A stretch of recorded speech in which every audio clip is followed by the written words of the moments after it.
20h30, le conseil municipal de ce soir peut commencer.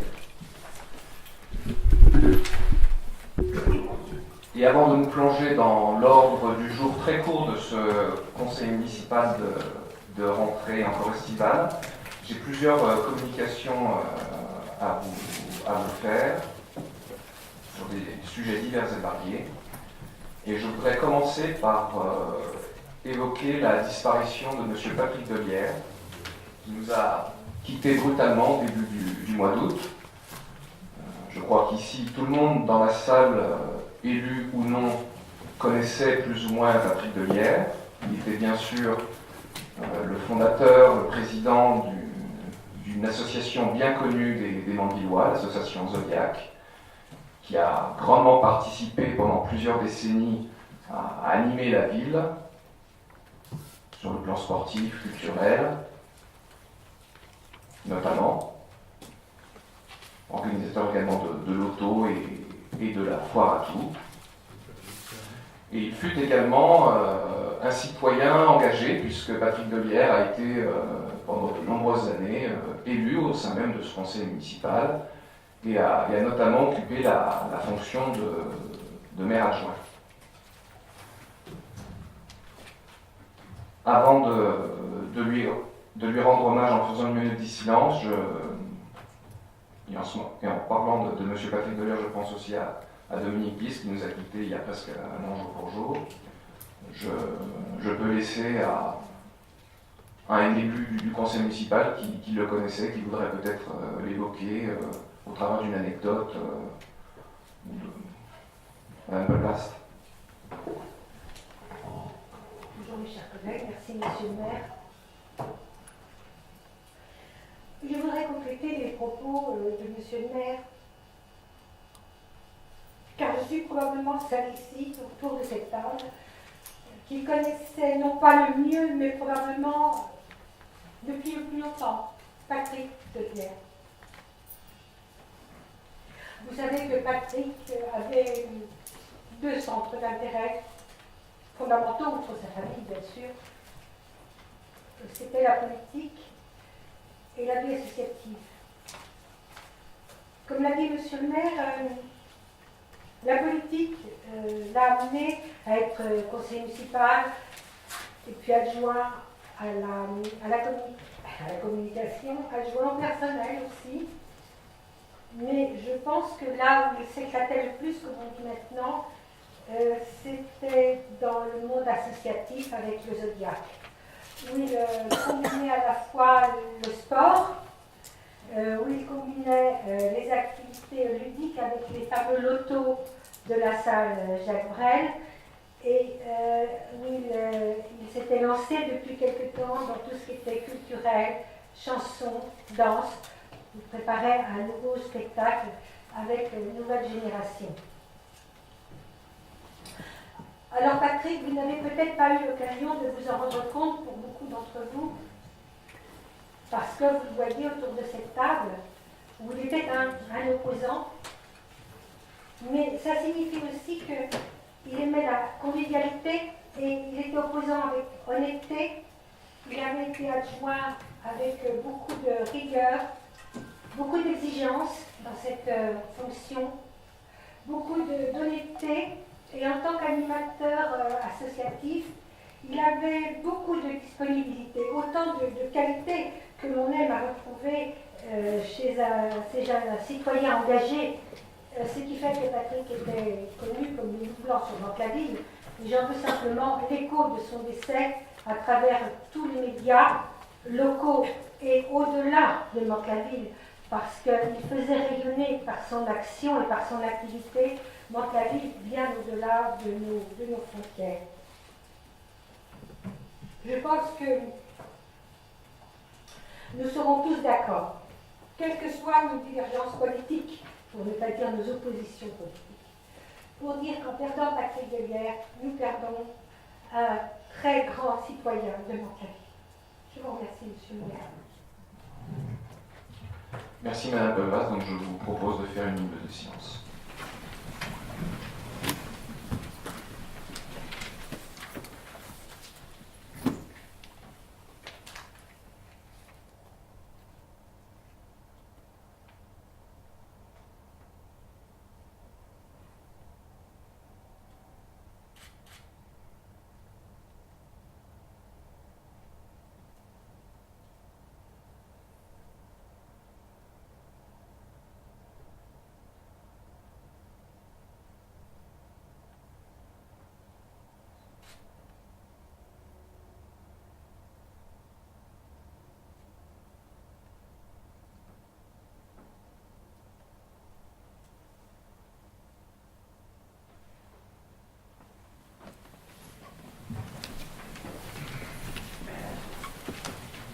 Je vous remercie.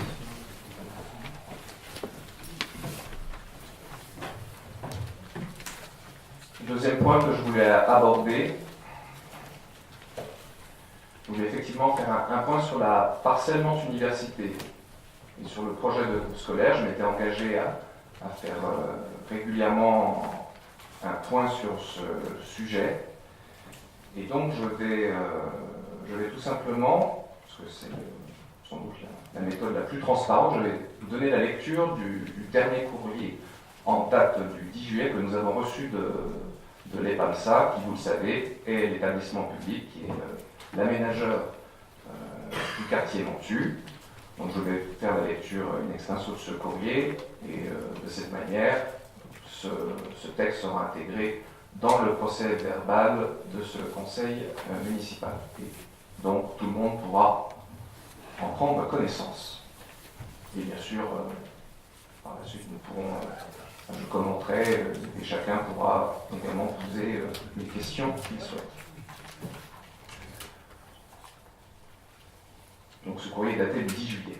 Monsieur le maire, lors de notre réunion du 23 juin dernier, vous avez émis le souhait de voir confirmer par écrit la présentation des difficultés que rencontre actuellement l'EPAMSA dans la conduite de l'opération ZAC Mantes Université, et plus particulièrement les incertitudes actuelles quant à l'évolution du secteur autour de la gare. Comme je vous l'avais indiqué lors d'une précédente réunion, les perspectives de mise en service du RER-E EOL à l'horizon 2024 conduisent à reprendre les études d'aménagement de la gare et de sa proximité immédiate. Outre les questions liées à la modernisation des bâtiments et équipements ferroviaires, doit être étudiée la qualité de l'insertion du pôle gare au sein de l'opération Mantes Université. Une étude spécifique, lancée par le groupement de commandes constitué par GP-SEO, l'EPAMSA, SNCF Gare et Connexion ainsi que SNCF Mobilité, est en cours afin de définir les orientations à prendre en compte. Les premiers travaux de cette étude ont mis en évidence des difficultés et des interrogations qui amènent à suspendre provisoirement toute opération dans ce secteur. En premier lieu, si la SNCF envisage de céder une partie des terrains dont elle est propriétaire, elle n'a pas encore clairement défini ses besoins propres et la superficie utile qu'elle pourrait libérer. Par ailleurs, les études de trafic et de circulation mettent en évidence plusieurs questions et besoins particuliers qui n'ont pas encore trouvé de réponse satisfaisante, comme les premières esquisses qui vous ont été présentées le laissent entrevoir. Enfin, les options d'aménagement de la halle Sulzer et des terrains alentours restent à arbitrer. Cette situation générale conduit donc l'EPAMSA à suspendre pour quelques mois toute opération sur ce secteur dans l'attente des arbitrages et des choix qui devraient intervenir fin 2017, début 2018, normalement. En conséquence, l'EPAMSA n'est pas en mesure actuellement de définir de manière précise et définitive le foncier susceptible d'accueillir le groupe scolaire que vous souhaitez réaliser. Pour les mêmes raisons, est aussi suspendue l'opération prévue sur ce secteur par le promoteur Marignan, opération dont les premiers permis de construire avaient été délivrés. Bien entendu, dès que les incertitudes actuelles auront été levées, je ne manquerai pas de reprendre contact avec vous afin de poursuivre les échanges engagés relatifs à l'implantation du futur groupe scolaire. Je vous prie croire, monsieur le maire, en assurance de ma considération distinguée, le directeur général, monsieur Xavier Emery. Donc, si je devais résumer ce courrier, nous avons appris au début de l'année 2017, et alors que nous avions déjà organisé un jury de concours pour désigner un architecte, nous avons appris au dernier moment, et donc nous avons dû suspendre ce jury de concours, que la parcelle ne serait plus immédiatement disponible comme il en avait toujours été question jusqu'à ce moment-là.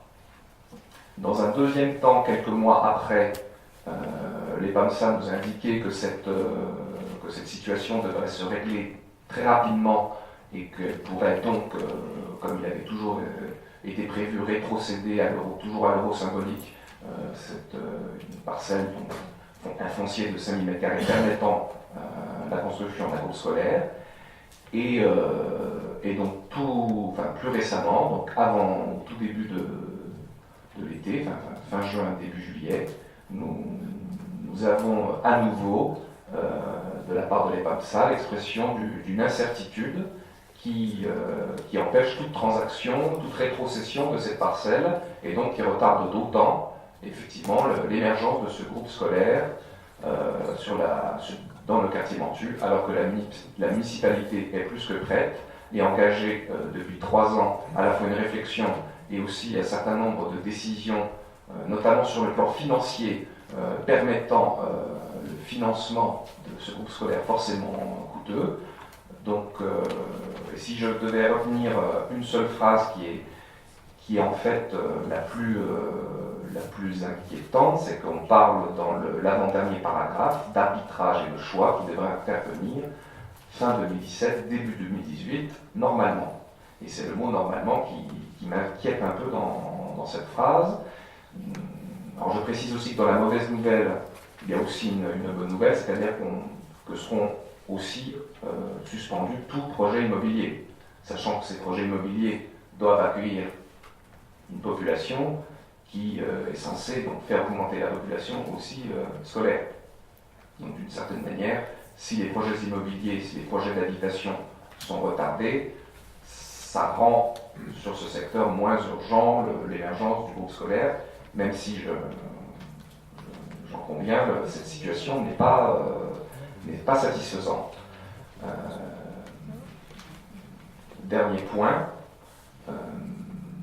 nous menons une réflexion pour trouver une solution qui permettrait d'augmenter la capacité d'accueil scolaire de la commune de Mantes-la-Ville sans attendre la rétrocession de cette parcelle. Je ne vous en dirai pas plus ce soir, cette réflexion est encore en cours, mais sachez que, évidemment, depuis des mois, nous nous préparons à tout, y compris à un renvoi de la part de l'EPAMSA à un Saint-Glinglin hypothétique. Si des élus ont des questions, je suis là pour y répondre, bien entendu. Monsieur Vicentenaire. Monsieur le maire, tout d'abord, merci pour ce compte-rendu très complet. Vous avez juste oublié une étape dans la chronologie. L'opposition vous demande depuis juin 2014 de lancer une étude. Vous n'avez fait que fin 2016, voire début 2017. Vous l'auriez fait en temps et en heure, on n'aurait probablement pas eu ce problème. Ça, c'est la première chose. Je peux vous arrêter tout de suite parce que ce que vous dites est absolument nul et non avenu. Vous parlez d'une étude démographique, c'est-à-dire une étude qui consiste... Non, je parle de l'étude pour créer l'école, pas une étude... C'est vous qui nous avez parlé d'études démographiques. Ah, vous parlez de l'étude pour le groupe scolaire, oui. Et alors, quel est le problème? Vous auriez lancé l'étude pour le faire dès juin 2014 ou septembre 2014, au lieu d'attendre début 2017, on ne serait probablement pas à ce stade. Comment les PAPSA auraient pu nous rétrocéder il y a 3 ans quelque chose qu'ils ne sont toujours pas capables de nous céder maintenant? Et on vous dit dans le courrier, cher monsieur Vicentenaire, que j'ai lu, j'espère que vous avez été attentif, qu'il y a un fort risque de créer, pour être clair, des bouchons, des embouteillages invraisemblables en raison d'un plan de circulation qui n'a pas été prévu pour accueillir une augmentation de flux due à l'arrivée d'un RER, d'un pôle gare là on parle d'un redimensionnement total du pôle gare. Je ne sais pas si vous avez compris de quoi il s'agit. Donc le problème c'est que... Est-ce que ça vient faire dans la chronologie? C'est important dans la chronologie. Parce que imaginez... EOL n'était pas en juin 2014, EOL n'était pas validé. En même temps, ça fait 40 ans qu'on parle du RER. Donc vous voyez, le groupe scolaire, ça fait 15 ans, ça fait déjà beaucoup. Le RER, c'est au moins 40 ans. Donc effectivement, ce que je veux dire par là, par ma réponse, et il n'y a pas d'ironie, je suis tout à fait sérieux dans ma réponse, monsieur Vicentenaire. Ce que je veux dire par là, c'est que, effectivement, construire une école pour accueillir tous les élèves, c'est important, mais aussi, en tant que maire de Mantes-la-Ville, je dois m'assurer, même si ce n'est pas moi l'aménageur, si ce n'est pas moi qui suis en première ligne sur ce terrain-là, si j'ose dire, je dois m'assurer que ce nouveau quartier puisse vivre convenablement, y compris du point de vue de la circulation. Vous voyez ce que je veux dire? pourquoi attendre janvier 2017 ou février 2017? Vous pouviez le faire dès juin 2014 quand on vous l'a demandé. Mais bon, plusieurs fois, à chaque fois, vous dites non, non, c'est pas vrai. Mais bon, dès 2014, on vous l'a demandé. Ça, c'était la Oui, mais demander avec la langue, c'est très facile. Là, Oui, vous vous rendez compte, là, vous vous rendez compte que c'est beaucoup plus difficile. Et je vais revenir à cette première intervention. Je vais compléter ma réponse et j'en terminerai là, Monsieur Bizentener. Pourquoi j'ai été si prudent dans mes réponses lorsque vous m'avez interpellé dès le début du mandat, d'après vous? Bah, je le sais. Simplement que vous ne connaissiez pas la ville puisque vous habitiez Montpellier. Non, c'est pas ça. C'est que pour construire une école, cher monsieur, il faut un foncier. Il faut un terrain d'environ 5000 m², dont la ville n'a jamais été propriétaire. Qu'est-ce qui vous a empêché de le chercher en 2014? De chercher quoi? Sur Montu? Bah, le kilo de banane dont on parle, monsieur le maire, de quoi on parle? Vous me parlez d'un foncier. De chercher quoi sur le quartier Montu? Mais il n'y a aucun terrain. La ville, la commune de Mantes-la-Ville est propriétaire d'aucun terrain sur la commune dans le quartier Montu. Elle n'est propriétaire d'aucun terrain. Monsieur le maire, vous m'inquiétez. Soit vous ne souhaitez pas répondre et dites ça ne m'intéresse pas, je ne veux pas répondre. Quelle est votre question? Soit vous ne comprenez pas. Mais bon, on va pas y passer la journée, vous ne comprenez pas. Si, parce que c'est une question très importante. Qu'est-ce qui vous empêchez de... Qui a décidé d'engager la ZAC? Qui veut produire du logement dans ce secteur? C'est pas la question. Moi, je vous demande pourquoi vous n'avez pas cherché dès 2014 du foncier auprès des PAMSA, auprès de qui vous voulez. Gratuitement, j'imagine. Parce que 5000 m², ça se trouve sous le... Alors, vous m'inquiétez, vous ne comprenez pas. Je vous ai répondu, je crois très clairement. Oui, à côté de la plaque. Ça, c'était la première chose. Et vous dites que vous avez un projet pour le futur, pour éviter que les écoles soient saturées. Mais elles sont déjà saturées aujourd'hui, puisqu'on met des bungalows partout. Alors, vous n'êtes pas... Depuis combien de temps elles sont saturées, monsieur Bizentener? Soyez précis et honnête dans votre intervention. Laissez-moi finir de parler. Est-ce que vous savez, monsieur... Laissez-moi finir de parler quand je parle, monsieur le maire, s'il vous plaît. S'il vous plaît. Allez-y, je vous en prie. Si vous avez quelque chose à dire, vous attendez également que j'ai fini. Allez-y, monsieur Bizentener, nous vous écoutons. Je n'ai pas dit que vous étiez le seul responsable, je l'ai dit que simplement elles sont saturées déjà aujourd'hui. Donc vous dites pour éviter la saturation, mais elles sont déjà saturées, on a des préfabriqués partout. Partout, c'est pas tout à fait vrai. Il y en a, il y en aura sans doute de plus en plus, surtout si nous ne construisons pas de groupes scolaires. Mais à mon tour, je vais vous poser une seule question, monsieur Bizentener. Est-ce que vous savez de quand date la construction du dernier groupe scolaire à Mantes-la-Ville? Mais, monsieur le maire, ne rejetez pas la faute sur les gens qui avaient avant vous. C'est pas une question de rejeter la faute, de me dédouaner, d'accabler mes prédécesseurs, c'est d'expliquer une histoire. Monsieur le maire, s'ils ont fait des erreurs... Et de remettre en perspective les choses. Monsieur le maire, s'ils ont fait des erreurs, bon tact, et vous avez continué dans la même direction, vous avez attendu. Non, parce que nous... Écoutez, monsieur Bizentener, soyons sérieux. Je suis officiellement maire, le maire de cette commune depuis le 4 avril 2014. Vous savez que quand il y a un changement de majorité municipale, il faut un certain nombre de mois pour que la majorité puisse conduire une politique efficace, ne serait-ce que parce que les principaux cadres de l'équipe précédente étaient encore en place et ont mis des mois, je dis bien des mois, à partir. Le directeur général des services de la mandature précédente est parti, si je ne me trompe pas, en février 2015. Vous croyez que j'allais conduire et lancer les principaux projets du mandat avec les cadres de l'équipe précédente? Je vous rappelle qu'en plus, le changement de majorité, c'est pas une majorité socialiste pour une autre majorité socialiste. Oui, vous voyez à quoi je fais allusion. Vous savez ce que c'est la politique, monsieur Bizentener. Vous ne vivez pas dans un monde de bisounours. Vous n'êtes pas naïf. Vous savez qu'une collectivité de 20 000 habitants, c'est pas une bicyclette ou une trottinette, c'est un paquebot. Il faut du temps. Il y a une certaine force d'inertie. Monsieur le maire, vous êtes en train tranquillement de m'expliquer que vous auriez demandé en juin ou septembre 2014... Non, moi je prends du temps pour réfléchir et avant de construire un groupe scolaire à plus de 10 millions d'euros, oui, effectivement, je prends du temps pour réfléchir.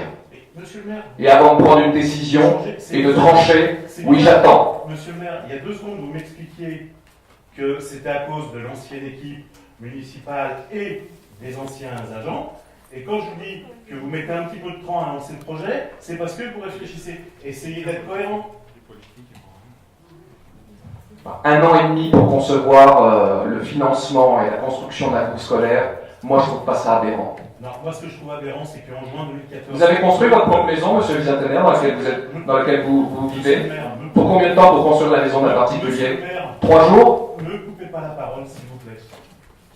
Je vous rappelle qu'en juin 2014, je vous ai demandé si vous allez lancer une étude et vous m'avez répondu non, il n'y en a pas besoin. En septembre 2014, Ce n'est pas ce que je dis, vous déformez mes propos. en juin 2014, c'est ce que vous m'avez répondu. En septembre 2014, j'ai reposé la question et vous m'avez dit oui, on verra si on a besoin dans le futur. Je vous le rappelle.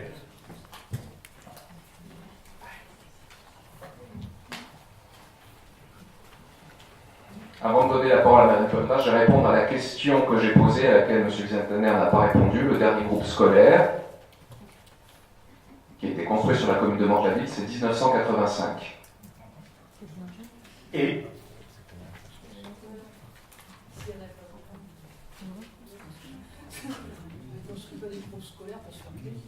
bien sûr, mais il paraîtrait aberrant, chère Mme Boré, qu'ils ont été... qu'il n'était pas nécessaire d'en construire jusqu'en 2014 et que subitement, entre mars et avril 2014, il se soit passé une sorte de miracle et qu'il devienne urgent d'en construire un.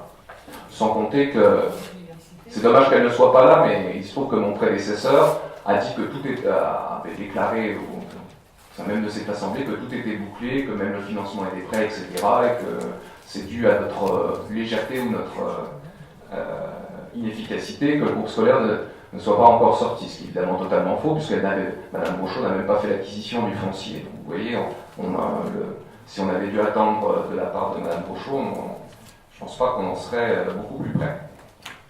Madame Pelbast. Oui, moi je voudrais parler non pas du passé, mais du futur. J'ai écouté très attentivement la lettre qui vous a été adressée, et franchement, les bras m'en tombent. C'est hallucinant. On parle, comme on l'a dit, d'éole depuis je ne sais combien de décennies. Ça se précise quand même depuis 7 ou 8 ans. Nous savons qu'il faut faire une gare éole côté Mantes-la-Ville, plus que du côté de Mantes-la-Jolie, qui est complètement embouteillé. Et aujourd'hui, on nous parle d'incertitude, on nous parle de nouvelles orientations, on nous parle d'arbitrage, on nous parle de calendrier, on nous parle de problèmes de circulation, alors que tout le monde sait que quand on crée un nouveau quartier aussi majeur que celui-là, on commence par tracer les pénétrantes à travers le quartier. Bon. Alors, là, je me dis, ou bien il y a une impéritie, ou des incompétences, ou une volonté. Une volonté quelque part. Volonté qui ne peut que nuire à l'ensemble de la population de Mantes-la-Ville et à l'organisation des services de la ville. Et franchement, je serai maire, je ne le suis pas. Je ferai voter une motion par le conseil municipal pour s'élever contre ce blocage, contre cette école. Tout le monde sait que les fondamentaux d'un nouveau quartier dans une ville comme Mantes-la-Ville, c'est l'école. C'est là où ça se situe. Et on nous bloque sans calendrier, sans deadline, on ne sait pas quand est-ce que ça va reprendre, peut-être un jour, on ne sait pas, on verra en 2018, pourquoi pas en 2019, et pourquoi pas en 2020, au point où on en est. Alors moi, je ne veux pas savoir qui est responsable de qui, de quoi, comment ça s'est passé il y a 25 ans, il y a 20 ans, il y a 15 ans, il y a 10 ans. Moi, je constate qu'on est dans un état de fait qui est totalement inacceptable sur ce quartier dont tout le monde s'accordait pour dire il y a encore quelques années que c'était la zone de développement majeur du Mantois. Et ça, franchement, je trouve que la déontologie politique et administrative est complètement bafouée par cette lettre que vous avez reçue. Attention, bon, j'ai bien noté ceux qui manageaient le problème. J'ai noté aussi une absence qui n'apparaissait pas dans la liste de ceux qui décidaient. Je pense, monsieur le maire, qu'il faut prendre votre bâton de terrain et taper sur la table. Voilà. C'est tout ce que je peux dire pour le moment. Quand tu as cumulé le problème de l'art, le problème de l'école, le problème de la circulation, le problème des terrains, le problème du foncier, ça va, ça suffit. C'est assez compliqué comme ça, c'est encore en rajouter par-dessus le marché. Et se foutre de la gueule de qui? On se moque de la clientèle. Merci Madame Colbast. Et j'apprécie beaucoup le contenu de votre intervention, elle me paraît beaucoup plus honnête que la précédente. Non, monsieur le maire, je vous en prie. Non. Ne faites pas de comparaison de ce genre de... Mais vous avez raison. Monsieur Bicoténière a sa vision des choses et c'est normal, c'est un homme.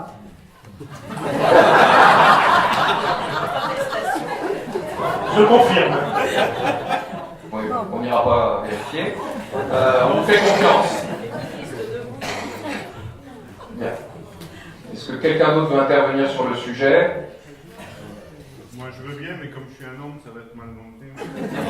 Je vous en prie. Je regrette d'avoir cité Mme Brochot qui n'est pas là ce soir, mais c'était très important de dire ce que j'avais à dire sur le sujet. De toute façon, on s'en est à en reparler. Et en plus qu'une motion, parce que ça ne sert à pas grand-chose, n'est-ce pas, monsieur Vientaner, les motions, je pense nous reviendrons vers vous très vite pour vous proposer peut-être une solution. Voilà, je n'en dirai pas plus, mais nous en serons amenés à en reparler. J'en reparlerai aussi directement auprès des Mandevillois pour leur expliquer mon point de vue. Voilà. Monsieur Gaspard, alors vous voulez intervenir ou... Oui, je veux bien intervenir. C'est quand même un sujet qui me préoccupe, même si je suis encore en vacances officiellement. Mais aussi, je me pencherai plus sur l'avenir que sur le passé. On a besoin d'un groupe scolaire. Où qu'on veuille le mettre, que ce soit dans la ZAC ou ailleurs, et même moi je pousserais jusqu'à dire qu'avec tous les projets immobiliers qui se développent, notamment sur le centre-ville, on a besoin de désengorger les deux principales écoles du centre-ville qui sont saturées. Et là, je suis vraiment inquiet parce que la rentrée, c'est demain, quasiment. On ne va pas rentrer dans les conditions idéales, au moins sur quelques écoles. Et le fait de savoir que même si comme on l'a écrit, les projets immobiliers vont être gelés, mais il y en a déjà qui sont sortis, et il y en a qui sont en train de sortir et qui vont être habités. Ça va peut-être pas représenter des milliers et des milliers de personnes, mais ces gens-là, ils ont des enfants, il va falloir qu'on les accueille. Et quand on sait que les PAMSA se permet de dire que ça peut être repoussé fin 2017, début 2018, normalement, on sait que le temps EPAMSA n'est pas le même que le temps éducation nationale. Quand on repousse de 3 mois, on ne peut pas prendre un retard de 3 mois sur un chantier d'école parce que c'est un retard de 1 an. On ne peut pas ouvrir une école en plein milieu d'une année civile. Donc le temps, c'est pas le même. Et on l'a vu là, quand on prend 3 mois sur un jury de concours, on sait très bien que c'est une année scolaire. Là, on prend une année, donc on sait très bien que ça va être au moins une autre année scolaire derrière. Et ça court. Et pendant ce temps-là, sur le reste de la commune, il y a des immeubles qui sortent de terre. Donc c'est bien, la ville se redynamise au point de vue population, on accueille beaucoup d'enfants, mais dans des conditions qui vont devenir de plus en plus difficiles. Difficile pour les parents, difficile pour les enfants, pour les enseignants, pour la commune, qui va porter aussi la vindicte populaire à un moment donné, parce que nos compatriotes ne vont pas comprendre pourquoi il y a de plus en plus d'Algeco et pourquoi il n'y a pas de construction. Parce que nous qui sommes un petit peu au courant de ce que c'est que les PAMSA et toutes les vicissitudes, on peut comprendre, on peut admettre avec des positions plus ou moins fortes, mais admettre qu'il y a quelque chose qui joue, mais la population ne va pas comprendre. On leur a promis un groupe scolaire et on va leur dire qu'il n'y a pas de groupe scolaire. Alors au-delà de nos divergences politiques, je crois que ce groupe scolaire, c'est vraiment quelque chose qu'il faut qu'on arrive à faire sortir, quoi. Et là, moi, c'est pas les bras qui m'en tombent, je suis catastrophé. Voilà. Et au-delà de tout ce qui a pu se passer là. Merci pour votre intervention, Monsieur Gaspadou, et je dirais que je partage aussi beaucoup le contenu de ce que vous venez de dire. Mais notez-le, c'est pas souvent. Oui, non mais, quoique, non mais votre intervention, elle est honnête, elle est sincère. Voilà, c'est ce que je voulais surtout dire. Et je ne voudrais pas qu'on sorte non plus du conseil municipal avec le moral totalement plombé. Il y a un problème, mais à chaque problème, il y a une solution. Voilà. Troisième point, un peu plus, totalement positif et plus léger, je voulais vous faire part de la réception de deux subventions. Deux subventions sur deux projets municipaux. Le premier qui concerne la maison de santé. Voilà, nous avons reçu une notification de la part du Conseil régional d'Île-de-France et nous percevrons pour ce projet la somme de 75 000 €. Voilà. J'ai été reçu par la vice-présidente à la santé pour défendre ce projet et ce projet a recueilli son attention, comme vous pouvez le constater. Sur combien? Le prix de base? Alors sur un montant de 500 000 € hors taxe, ce qui représente donc 15% et il ne pouvait pas aller au-delà. Mais en ce qui concerne la sécurisation du bâtiment, il y aura d'autres, de la MSP, hein, bien entendu, il y aura d'autres subventions à aller pêcher du côté de la région Île-de-France. Et d'ailleurs, toujours concernant la région Île-de-France, nous avons reçu une autre subvention concernant notre projet de déploiement de la vidéoprotection. Donc là, c'est plus important en proportion, et aussi au niveau de la somme, puisque c'est 125 250 €, soit un peu plus de 33% du montant total. Et sachez que, alors que nous avions aussi perdu espoir de percevoir une subvention de la part de l'État, puisque le sous-préfet, qui nous quitte d'ailleurs, qui quitte ses fonctions dans très peu de temps, m'avait indiqué il y a ça plusieurs mois que l'État ne pouvait plus se permettre de subventionner ce type de projet auprès des collectivités territoriales, car en raison des nombreux attentats que la France a subis ces derniers mois, elle privilégiait d'autres types de sécurisation. Et en réalité, j'ai eu une autre information à l'occasion de notre dernier CLSPD. Donc il y a une réponse qui j'espère sera positive, que nous attendons donc du courant octobre, fin octobre, début novembre. Donc c'est la raison pour laquelle il n'y a toujours pas eu d'engagement et de déploiement. Hein. C'est pas parce que la municipalité n'est pas prête. Au contraire, nous sommes prêts depuis des mois et des mois. Mais comme vous le savez, nous ne pouvons plus percevoir des subventions une fois que les travaux sont engagés. Donc nous avons retardé sciemment et volontairement le déploiement de la vidéoprotection pour percevoir ces subventions qui sont très importantes.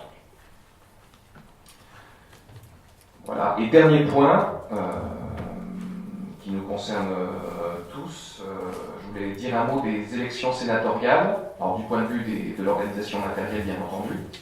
Vous le savez, les élections sénatoriales ont lieu le dimanche 24 septembre. Vous le savez, tous les grands électeurs, c'est-à-dire tous les élus de ce conseil municipal, sont fortement conviés à participer à ce vote. Hein. Il est considéré comme obligatoire dans le code électoral. Tous ceux qui savent qu'ils sont empêchés ce jour-là peuvent désigner un remplaçant, parce que nous avons aussi, lors du dernier conseil municipal, voté pour désigner un certain nombre de remplaçants. Donc n'oubliez pas de faire ces démarches, à la fois d'avertir qui de droit si vous n'êtes pas là, et donc d'organiser le remplacement.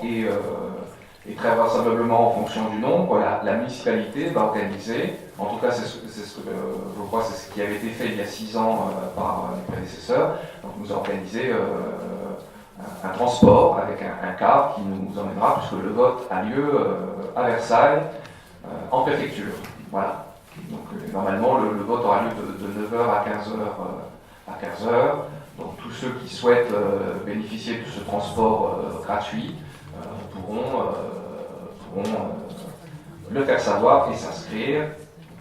Le car bien sûr partira devant la ville. Dès que j'en saurai plus sur, du point de vue des détails, je vous le ferai bien entendu savoir. Voilà tout ce que je voulais vous dire avant de passer à l'ordre du jour qui est très court. Une fois n'est pas coutume, les échanges en début de conseil sont peut-être plus longs que le conseil lui-même, puisque nous n'avons que 7 délibérations et il n'y a pas de grand sujet polémique. Tout d'abord, je vais vous donner la lecture des pouvoirs. Donc, M. Georges a donné son pouvoir à Mme Mahé, Mme Rochot a donné son pouvoir à Mme Boré, Mme Grenier a donné son pouvoir à Mme Genex, Mme Lavancier a donné son pouvoir à Mme Pavas-Berjal, et M. Damet à M. Naud. Y a-t-il des remarques à propos du procès-verbal du conseil municipal en date du 21 juin 2017 ? Je ne vois pas de doigt se lever. J'enchaîne avec le compte-rendu des décisions prises par le maire dans le cadre de l'article 2122-22 du CGCT. Y a-t-il des questions, monsieur Vizintener ? Tout à fait, monsieur le maire. J'aurais souhaité avoir des détails sur les décisions 412 et 413 concernant un annulé et remplace. Pourquoi ça a été annulé et remplacé ? S'il vous plaît. 12 et 413, oui. Également, sur les décisions qui concernent Festiville 481, 88, 89, 90. 481, 490. Donc les montants là ? Oui, s'il vous plaît. Oui, je vais vous répondre Voilà, et ce sera tout de suite. Alors pour la décision de 2017-481, alors je n'ai pas de montant là sur. Vous l'avez, Mme Genex ? N'oubliez pas d'allumer votre micro. Oui. C'est la décision relative à la construction d'un marché de service avec la compagnie Agro-Agriculture en vue de faire appel à un prestataire pour l'organisation festive. Et ça a coûté 1800 €. D'accord, donc moi j'avais pas le montant. Pour la 489, là par contre je l'ai, donc c'est aussi la conclusion d'un marché pour la sécurité avec la société Gamma. Donc le montant est de 7 526 € et 1 centime TTC. 490 avec la société Compact. Toujours un prestataire pour l'organisation de Festiville, donc 2187 € et 72 centimes, là aussi TTC. Et donc sur les deux décisions 412 et 413. Et la 488 également. Ah oui, la 488. Alors c'est 1900 € TTC. 1900 € avec la société Sésame. Toujours pour Festiville. Et alors pour annuler en place, j'ai pas de chose. Donc, on vous répondra un peu plus tard. J'ai les prix, mais je n'ai pas la raison de l'annuler en place. Une précision, monsieur le maire. Simplement pour vous faire remarquer que vous n'êtes que 16, donc si l'opposition sortait, le conseil serait reporté. Dont acte. Non, mais comme vous êtes officiellement maire, vous nous l'avez dit, vous êtes officiellement acté auprès de votre majorité d'être présent. Ou alors faire en sorte qu'on ne fasse pas ça le 30 août pendant les vacances. Ah, c'était nécessaire en raison du retour à la semaine de 4 jours.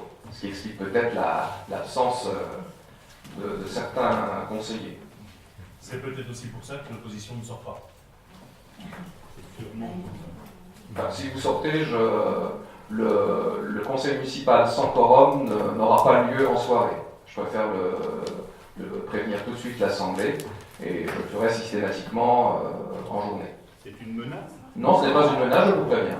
Ah non, c'est pas. On peut le prendre comme ça. Si, c'est une menace. Non, c'est pas une menace. C'est du chantage, donc vous n'avez pas le quorum, mais vous nous dites que si on prend la décision de sortir. Bah tant pis, puisqu'il n'y a pas de besoin de quorum. Non, mais là, vous avez besoin du quorum. Oui, là, oui. Mais le quorum, c'est la majorité et l'opposition. Vous êtes élus comme nous. C'est bien pour ça que je précise que si nous sortions, il n'y aurait pas de quorum. On est d'accord. Et qu'on ne le fait pas. Donc Non, mais vous l'avez déjà fait une fois, mais sachez que. Ne nous menacez pas, monsieur le maire. Non, c'est vous qui me menacez en rappelant. Je vous rappelle simplement que votre majorité, vous n'êtes pas au complet et loin de là, et que pour les prochains conseils, ce serait bien que vous ayez quand même plus de 16 personnes. Merci. Madame Bezagui, est-ce que vous souhaitez être secrétaire de séance? Parce que M. Benmoufok est lui aussi absent malheureusement, parce que je regrette beaucoup personnellement. Voilà, j'en ai fini avec la présentation. Donc nous passons à l'ordre du jour. Le premier point qui concerne l'état civil et les affaires générales, plus précisément le recensement de la population collecte 2018, donc une délibération habituelle. Conformément aux dispositions de la loi 2002-276 du 27 février 2002 relative à la démocratie de proximité, et notamment son titre 5, pour toutes les communes dont la population est supérieure à 10 000 habitants, la collecte d'informations au titre du recensement se déroule chaque année par sondage auprès d'un échantillon d'adresses. Le paragraphe 3 de l'article 156 de la loi démocratie de proximité confie aux communes la responsabilité de la préparation et de la réalisation des enquêtes de recensement. Dans ce cadre, les agents recenseurs ont en charge la remise des questionnaires aux habitants du logement. Ils sont recrutés par la commune. La commune a la faculté de déterminer le montant, le mode de rémunération, le nombre des agents recenseurs. Vous avez pu lire dans la délibération que le recensement va s'effectuer entre le 18 et le 25 janvier et le 25 février 2018, qu'il y aura 4 agents recenseurs selon la préconisation de l'INSEE, et il est indiqué dans la délibération le tarif des rémunérations par hôtel de logement, par bulletin individuel, et une prime qui sera donnée si les objectifs sont atteints par les agents. Je signale qu'il y a une phrase pour laquelle il y a eu une petite erreur. Il est écrit par ailleurs qu'il convient de recruter un coordonnateur de l'enquête recensement. En fait, c'est une désignation. Ce n'est pas quelqu'un. Les agents recenseurs sont des personnes extérieures à l'ensemble des agents de la commune, mais l'agent coordonnateur, lui, il est désigné par le personnel des affaires générales. Merci Madame Jonex. Est-ce qu'il y a des questions? Monsieur Affan? Merci Monsieur le maire. J'ai un petit problème sur le nombre de recrutement d'agents recenseurs. La délibération compte 4 agents pour 20 000. On a 200 logements. À moins d'avoir 25 personnes par logement, il y a un problème de calcul. C'est les préconisations habituelles, Monsieur Affan, et depuis 2014 et également nos prédécesseurs, c'est toujours le même nombre d'agents recrutés. Si on prend justement les indices initiés, on est sur 2, 8 ou 3 personnes par logement. On n'a pas, je sais pas comment vont travailler ces recenseurs, mais ça va être difficile. C'est pas 20 000 à chaque fois, parce que c'est pas tout 50 000 à chaque fois. J'ai compris. Non, mais justement, parce que c'est des explications que je sollicite. Donc comment ça va se passer? C'est 20 000, c'est comment ça se passe cette année? Non, c'est 200 logements. 200 logements de la ville. Par zonage, chaque année, on recense avec... et donc, ce n'est pas nous qui choisissons au doigt mouillé ou... Non, c'était juste une question. On ne cherche pas à faire des économies sur le nombre d'agents recrutés pour faire le recensement. Ne faites pas de procès par prétérition. Je dis juste que voilà, ça paraissait pas cohérent. C'est-à-dire dans les explications données de cette question. Je vous remercie. Je vous propose de passer au vote. Y a-t-il des votes contre? Des abstentions? Je vous remercie. Point numéro 2. Il y a aussi une délibération habituelle, adaptation du tableau des effectifs, création de postes. Madame Furamo-Guéraud. Monsieur le maire rappelle aux membres de l'Assemblée délibérante que conformément au dispositif de l'article 34 de la loi numéro 84-53 du 26 janvier 1984 modifié portant dispositions relatives à la fonction publique territoriale, les emplois de chaque collectivité sont créés par l'organe délibérant de la collectivité. Il appartient donc au conseil municipal de fixer l'effectif des emplois nécessaires au bon fonctionnement des services. suite au départ de la coordinatrice petite enfance pour une mise en disponibilité de droit et à son remplacement pourvu par une mobilité interne. L'organisation du service petite enfance a été revue et il convient de recruter une infirmière à compter du 1er octobre 2017 sur le grade suivant, un emploi d'infirmière en soins généraux de classe normale, permanent, à temps complet. Par ailleurs, en vue de la prochaine rentrée scolaire 2017-2018, il convient pour les besoins du pôle de l'éducation de créer les emplois suivants.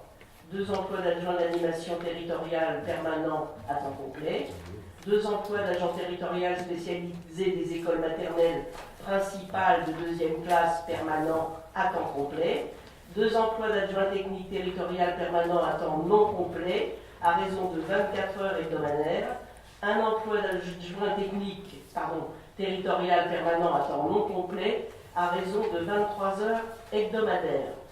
Je vous rappelle que par rapport à cela, c'est un remplacement des emplois aidés par des CDD.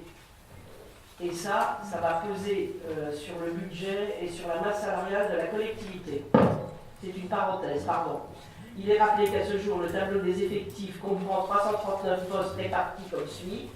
HC2, catégorie HC2, A12, B52, C273, total 339.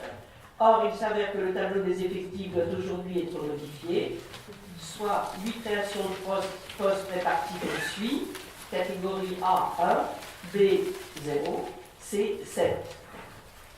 Si ces mesures sont adoptées, le tableau des effectifs totaliserait 347 postes répartis comme suit. HC2, effectif futur 2, A12, création de poste 1, effectif futur 13, B52, création de poste souhaité 0, donc toujours 52, C273, création de poste 7, donc 280 postes, total 347 postes.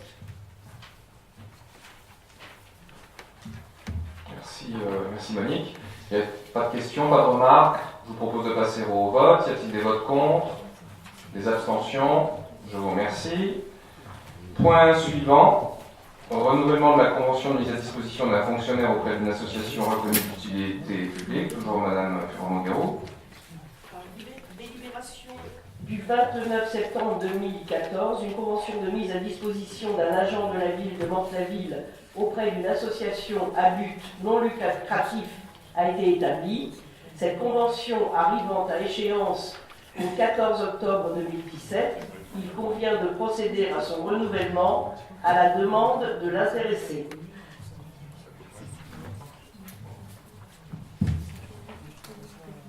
Oui, Monsieur Affan. Merci, Monsieur le maire. Petite précision, parce que j'ai regardé la convention mise à disposition, laquelle ne prévoit pas de clause sur les modalités de contrôle et d'évaluation des activités du fonctionnaire détaché. Oui. Oui, c'est certainement. Normalement, on a une clause pour savoir qu'est-ce qu'il fait, ce qu'il est évalué. Moi, j'aime bien savoir ce que font les agents effectivement de la mairie détachés. Est-ce que effectivement ça va durer très longtemps? C'est le dernier. Alors la convention est de 3 ans, elle est renouvelable qu'une fois. Donc ça sur la durée, je peux répondre à votre question. Après sur la nature de l'activité, on le sait par rapport à, puisqu'on connaît la nature de l'association, on connaît le nom de l'association. Après, qu'est-ce que vous entendez par évaluation? Savoir s'il travaille bien, s'il est à l'heure le matin? Évaluation? Non, je ne dirais pas monsieur vous, mais il y a une évaluation de son travail. C'est l'article 7? Oui, vous derrière. Article 7, oui. Oui. Bon, je veux dire, je ne connais pas par cœur la convention.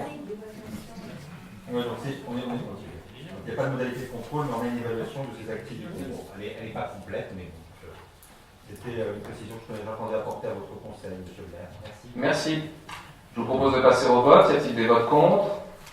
Des abstentions? Je vous remercie. Point suivant, nous passons aux affaires financières, plus précisément à l'actualisation des tarifs 2017 du pôle de l'éducation, consécutivement au décret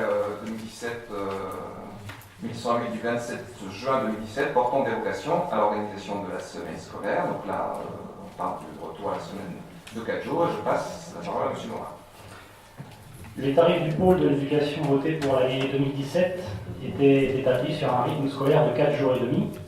Le décret 2017-1108 du 27 juin 2017 fixe les dérogations à l'organisation de la semaine scolaire dans les écoles maternelles et élémentaires publiques. Les collectivités qui le désirent peuvent ainsi rétablir un temps scolaire fixé à 4 jours par semaine après consultation des intervenants concernés. Les tarifs du service précité doivent donc être réactualisés pour tenir compte de cette modification.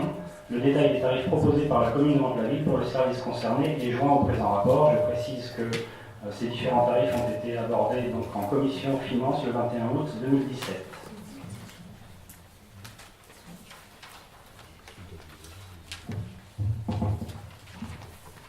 Il y a des questions?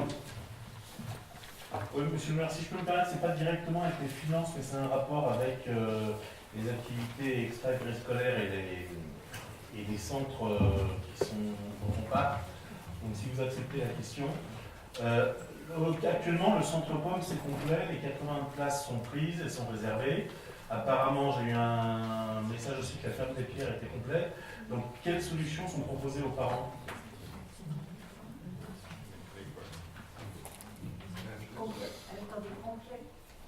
Le mercredi? La rentrée. Non, pour la rentrée. Pour la rentrée. Parce qu'il y a des parents qui n'ont pas de solution. Donc, qu'est-ce que vous envisagez?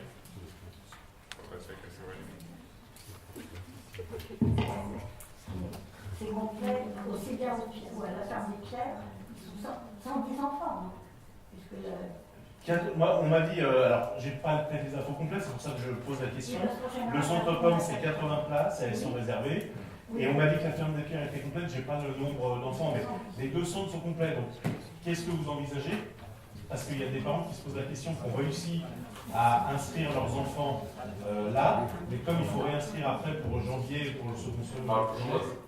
Je voudrais apporter, vous permettez, la jeunesse, mais je vous donne tout de suite la parole, je voudrais apporter une précision que ces taux de remplissage ne sont pas liés à la modification du rythme scolaire. Ce n'est pas le retour à 4 jours qui rend le centre Pomme plus plein, si j'ose dire, qu'avant. On est à peu près sur les mêmes niveaux que l'année dernière. Apparemment, il y a un peu plus de demandes.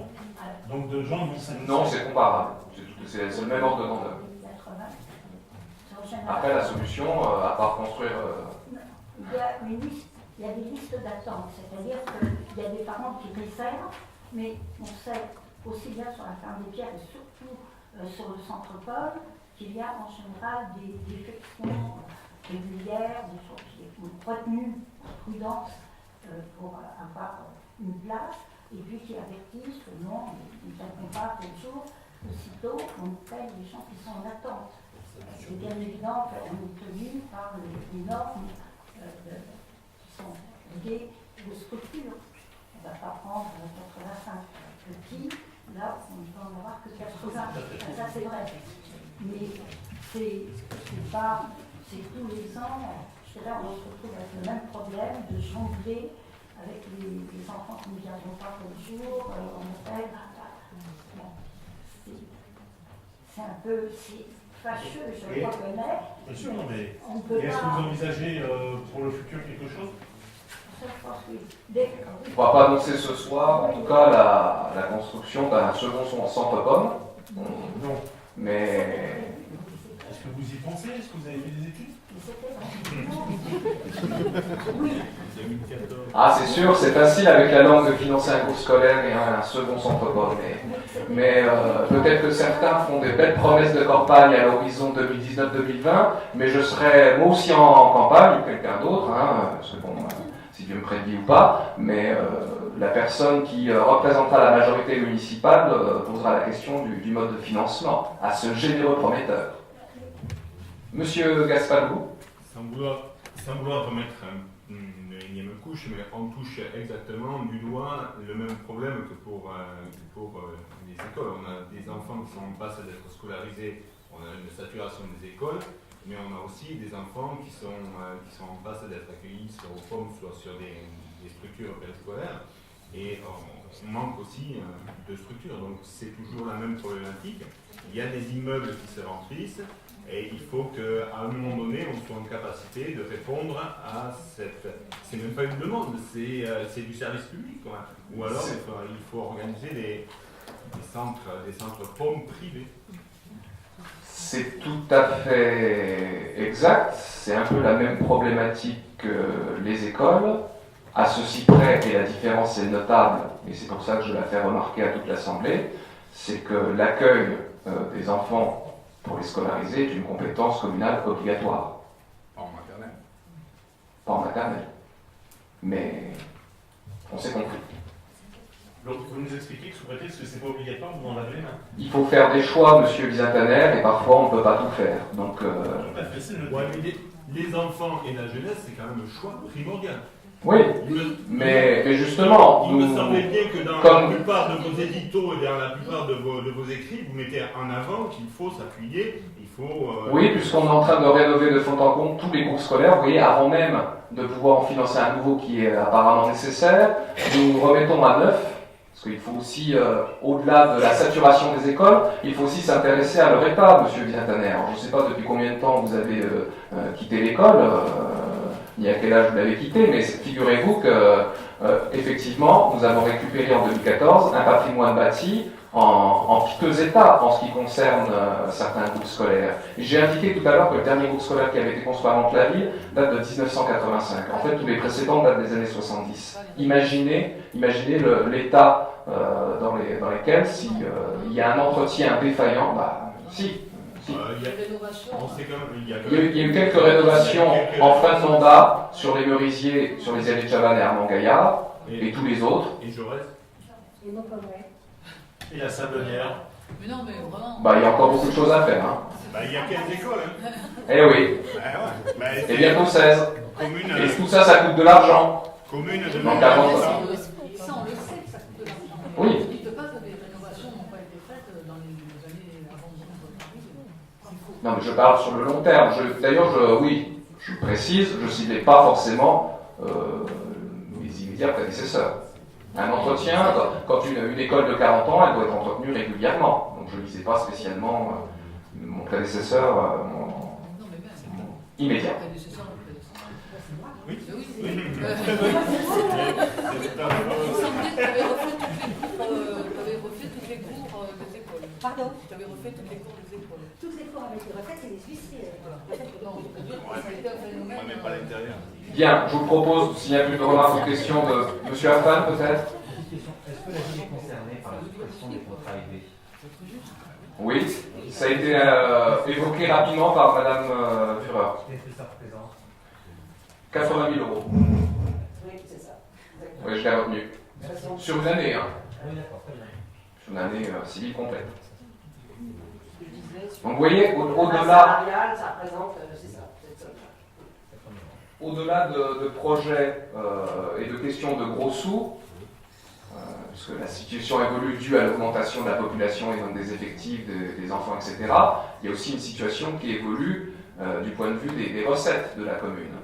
Et je crois qu'on sera tous d'accord aussi que plus nous avançons dans le temps, qu'on le déplore ou pas, plus on sait que la situation est de plus en plus difficile pour les collectivités territoriales, en termes d'aide de l'État notamment, pour construire ce type de structure. Donc j'en appelle aussi à votre honnêteté et sincérité, c'est-à-dire que pour dépenser de l'argent, même pour des projets très utiles et que personne ne pourrait contester, c'est de plus en plus difficile. Passons au vote, si vous le voulez bien. Y a-t-il des votes contre? Des abstentions? Je vous remercie. Ah, pardon. Oui, c'est pour Madame Brochet. D'accord. Donc, Madame Brochot s'abstient. Et Madame Lesagui. Et Monsieur Gasparou. Et Madame Boré. Bon, ça fait 5. 4. Ah, Monsieur Benmoufok, oui. Donc 4. Ça y est, il n'a pas donné. Donc 4 abstentions pour la délibération numéro 4. Point numéro 5. Modification du règlement intérieur des bibliothèques. Je cède à nouveau la parole à Mme Jonex. Les communes de Centre-la-Ville décident d'adopter un nouveau règlement intérieur des bibliothèques municipales. Jean-Anouilh, La Plume et l'Encrier et Brouet-Meunier. Pour mémoire, l'inscription aux bibliothèques se fera comme précédemment, directement auprès de l'une des 3 bibliothèques. Suite à un retour d'expérience de la saison 2016-2017, et afin d'améliorer le fonctionnement des bibliothèques, il est proposé de faire des modifications. Ces modifications, vous les trouvez précises dans la délibération. Pour vous expliquer qu'il y a, on nous a dit qu'il n'était plus nécessaire, par exemple, de présenter un justificatif de domicile au moment de l'inscription. Il faut bien sûr donner son adresse, mais il n'y a pas nécessité, ça n'est plus demandé par la loi. Il y a une circulaire extrêmement précise, qui est une circulaire d'ailleurs ancienne de 2000. Donc, ça ne doit plus figurer. Je tiens à préciser qu'il y a aussi des modifications sur la durée d'emprunt. Et si vous voulez regarder, il y a une phrase à laquelle il manque une petite partie qui est à la page 2 du règlement, dans le chapitre 2. L'inscription à la bibliothèque est gratuite et les enseignants et les éducateurs bénéficient d'un quota d'emprunt étendu, il manque la suite, dans le cadre des visites de classe, avec au maximum l'emprunt d'un livre par enfant pour une durée de 3 mois maximum. Donc vous retrouverez dans le procès-verbal l'intégralité de la phrase. Merci Madame Jonex. Y a-t-il des questions, des remarques? Monsieur Gaspalou. Oui, sur le point numéro 4, mentionner qu'il appartient aux parents de vérifier que les documents empruntés par leurs enfants leur étaient adaptés. C'est-à-dire que quand il y a des enfants qui peuvent quitter la bibliothèque avec des documents qui sont pas, enfin, des documents qui ne sont pas adaptés. Ils ne doivent pas passer par les bibliothécaires pour dire ce qu'ils empruntent. Mais là encore, c'est... Je comprends pas très bien. Ils peuvent partir avec du matériel qui n'est pas adapté à leur âge. Il sera peut-être un peu difficile pour leur âge ou que les parents n'apprécieraient pas.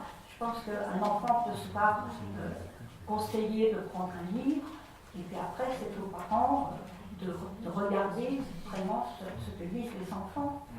Je crois que l'objet de cet article, c'est aussi de remettre les parents devant leurs responsabilités d'une certaine manière.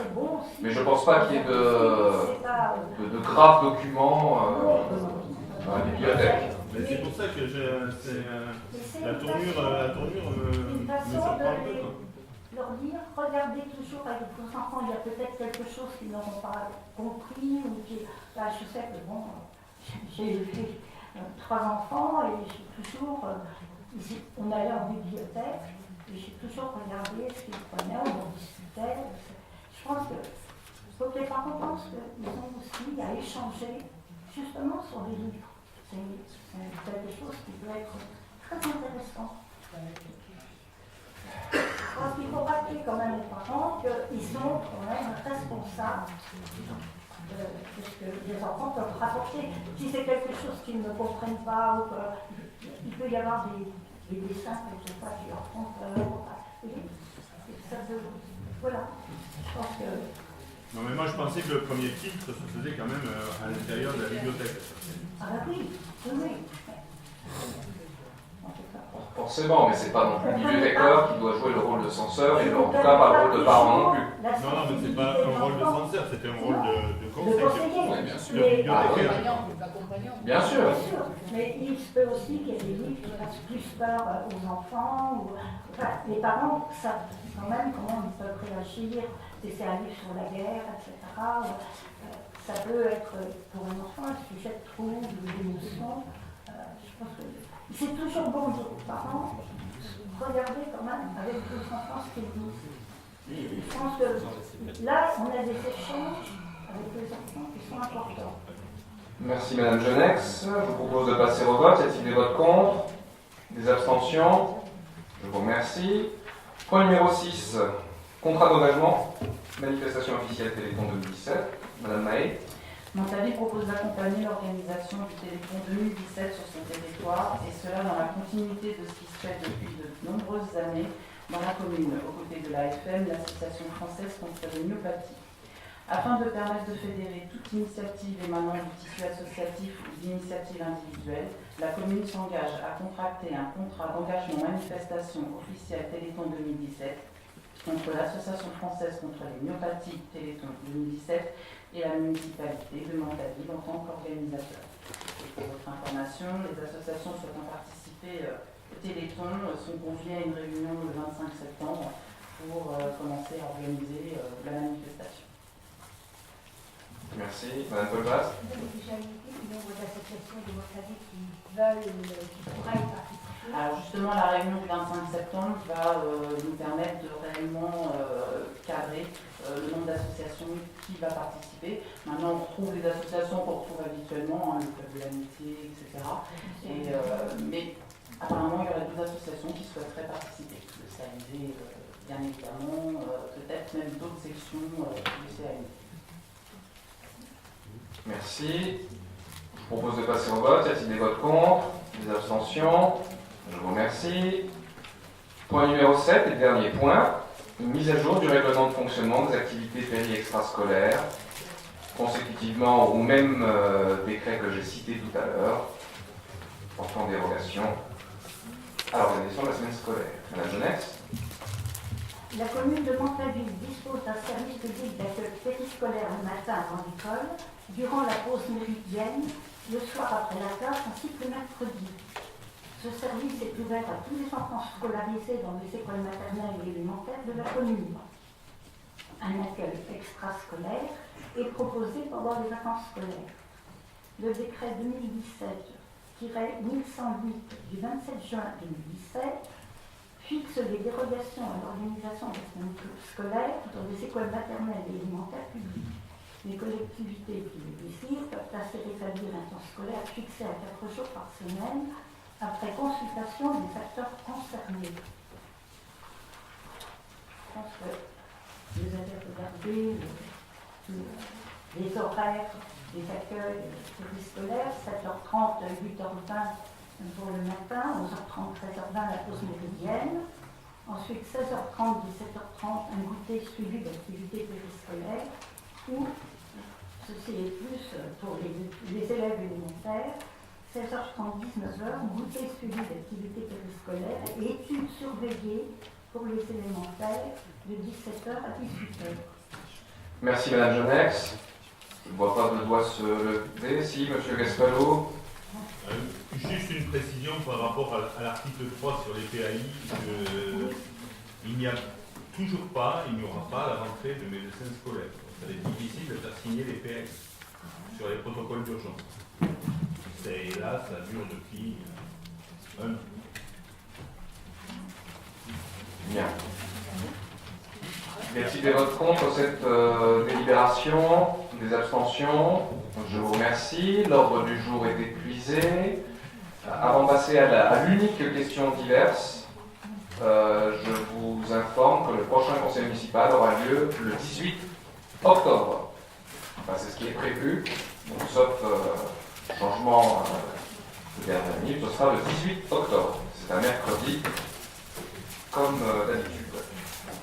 Monsieur Bizantaner. Monsieur le maire, vous nous avez fait part de votre volonté de faire paraître un numéro spécial du magazine municipal La Note au mois d'octobre, afin de faire un bilan de mi-mandat de votre action. Quel est le coût de ce numéro supplémentaire? Alors le coût, je vais vous le donner tout de suite, mais auparavant, je vais vous préciser que c'est un bilan de l'action de la municipalité, et non pas d'un bilan personnel. C'est-à-dire que ce document, en réalité, sera comme une note classique, sauf qu'il sera effectivement consacré aux 3 ans passés. Il y aura aussi une intention donc un peu rétrospective, mais aussi prospective, bien d'être un peu dynamique. Et aussi, bien sûr, il y aura des tribunes libres, comme lors de chaque note. Donc, ce bilan d'action municipale, que d'une certaine manière, que vous le vouliez ou non, parce que vous êtes dans l'opposition, mais vous n'êtes pas contre systématiquement. Donc ce bilan est également le vôtre. C'est bien sûr le bilan des élus de la majorité municipale, le maire, les adjoints et les conseillers, et c'est aussi un bilan des services de la ville. Voilà, je tenais à le dire parce que, en tout cas, c'est aussi comme ça que je le présenterai. Par exemple, à la prochaine cérémonie des vœux au personnel en janvier, je leur présenterai ce document, leur disant que c'est aussi leur bilan et qu'ils peuvent en être fiers. Alors, pour répondre plus précisément à votre question, eh bien, en fait, ce document coûtera la même chose que pour toute note, c'est-à-dire 1 800 € hors taxe pour 24 pages, soit 1 980 € TTC. Pour l'impression des 5, 6 000 ou 10 000 exemplaires. En général, je crois que c'est autour des 8 ou 9 000 que nous imprimons. Et donc, c'est le coût de l'impression. C'est-à-dire que tout le reste est fait en interne. Rédaction des textes, prise de photographie, etc. etc. etc. Ok, merci bien, monsieur le maire. Je vous en prie. Madame Paul-Basbergeal. Je n'ai pas déposé de question, ce n'est pas une question, c'est juste une réponse alors. Ça ne peut pas me donner la réponse. Il y a un des piliers d'une des entrées du parc, rue des Prés, en face des résidences, je ne sais plus comment elle s'appelle, aux Arts de Lucie, qui a été mis à mal, qui a été abattu carrément par un camion il y a au moins 6 mois. Cet énorme pilier qui correspond aux une des anciennes entrées du château est par terre depuis, je vous dis, au moins 6 mois. Alors je sais bien qu'il y a une question d'assurance, mais ça fait quand même longtemps qu'il serait bien de remettre ce pilier debout. Parce que... C'est connu, su, géré et en cours de gestion. D'accord. Madame Boré, une non-question également. Oui, non, excusez-moi parce que effectivement je ne l'avais pas envoyé, mais c'est juste pour savoir, c'est tout dit. Quand est-ce que la rue Maurice Berthaud va retrouver son sens de circulation normal?